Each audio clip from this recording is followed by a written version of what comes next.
The attic air was heavy with the musty scent of decay and the faint sting of mothballs, each breath a reminder of her confinement. Floorboards groaned beneath her feet, their mournful creaks echoing through the silence. It was in this prison of shadows and dust, where sunbeams dared not trespass, that she found it. Half hidden beneath a moth-eaten blanket, the mirror beckoned her with a promise whispered on the wind. As her fingers brushed the cold glass, a shiver ran down her spine. The chill seeped into her bones, a stark contrast to the turmoil brewing within her. It wasn't her own reflection staring back.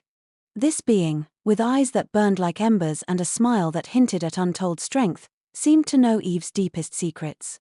"You are stronger than you think," the reflection whispered, its voice like the chime of distant bells, echoing through the cavernous space of the attic. Defiance flickered to life within Eve, a tiny spark in the vast darkness of her life. Faith, a feeling as foreign as the being in the mirror, bloomed in her chest, a fragile wildflower pushing through cracks in the concrete. A floorboard creaked downstairs, followed by the muffled thud of a heavy object hitting the floor. A wave of nausea washed over Eve, and she instinctively retreated further into the shadows of the attic. Her father, John. Even his unseen presence cast a long shadow over her sanctuary. The faint scent of stale alcohol wafted up the stairs, mingling with the dust and decay. But the attic, shrouded in darkness and silence, was still Eve's refuge. She sank onto the rough floorboards, their coolness a comfort against her trembling hands. A deep breath escaped her lips, and she felt the tension slowly easing from her shoulders.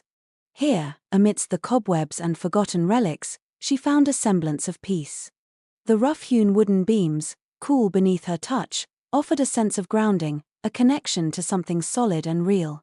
Sometimes, she would close her eyes and imagine a world beyond the confines of her reality, a world of lush trees and rushing rivers, where dragonflies with gossamer wings danced in the sun and birds sang sweet melodies. But even without those fantasies, the attic held a quiet magic, a sense of peace that she found nowhere else. The mirror became her confidant, a silent witness to her whispered fears and dreams. "You are not a prisoner here," it urged one day, its voice a gentle echo in the dusty attic.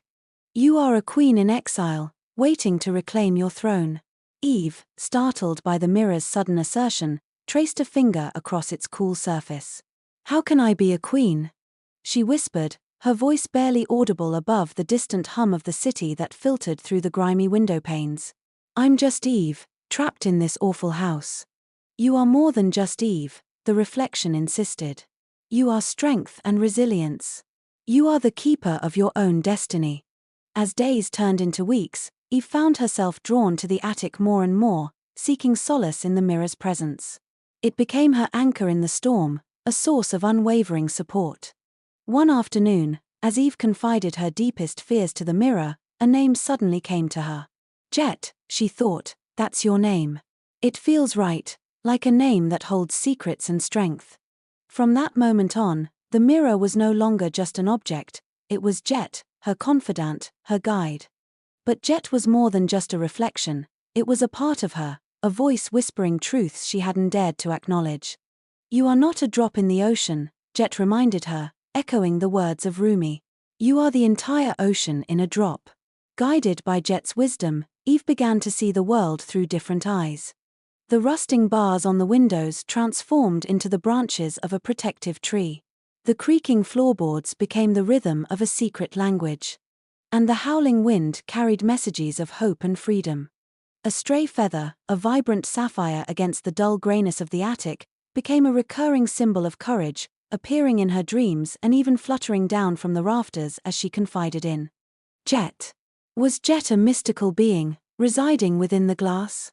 Or was it something more, a part of her own soul she hadn't yet discovered?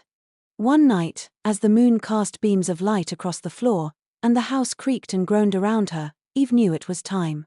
A knot of fear tightened in her stomach, but beneath it, a stronger current of determination pulsed. She wouldn't let fear hold her captive any longer. She climbed through the attic window, her heart pounding like a drum. The rusty hinges groaned in protest as she pushed the window open, the sound a jarring intrusion in the otherwise silent night. Below, the house loomed, a dark silhouette against the moonlit sky. The neighborhood, usually alive with the sounds of distant traffic and muffled conversations, was eerily still.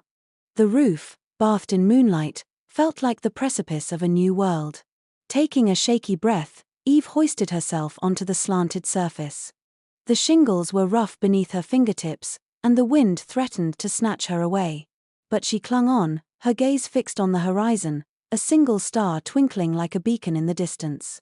As above, so below, Jet's voice echoed in her mind. Your inner strength will shape your reality. Eve took a deep breath and stepped into the night, her descent a symbolic fall into the unknown, a leap of faith guided by the unwavering belief in the being she saw in Jet's reflection. She was escaping not just the confines of her house, but the prison of her own fears and limitations.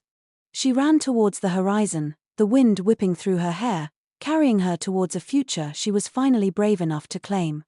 And as she ran, a voice within her, a voice that resonated with unwavering certainty, whispered, "You are free." It wasn't just the house she was leaving behind, it was the doubt, the fear, the chains she had carried for far too long.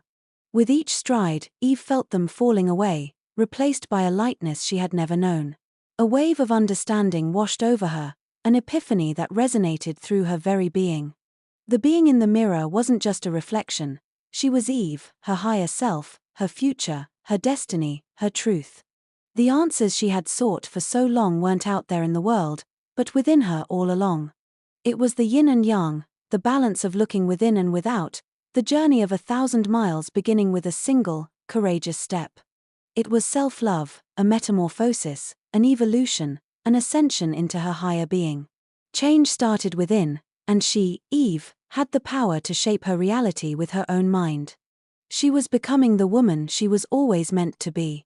Tonight's tale explored the transformative power of self-discovery, as Eve shattered the chains of her past and unlocked the doors to her future.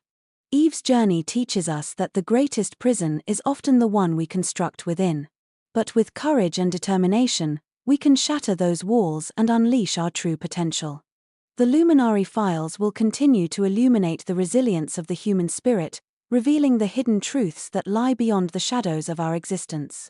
Join us next time on the Luminary Files from the mind of H.S. Williams.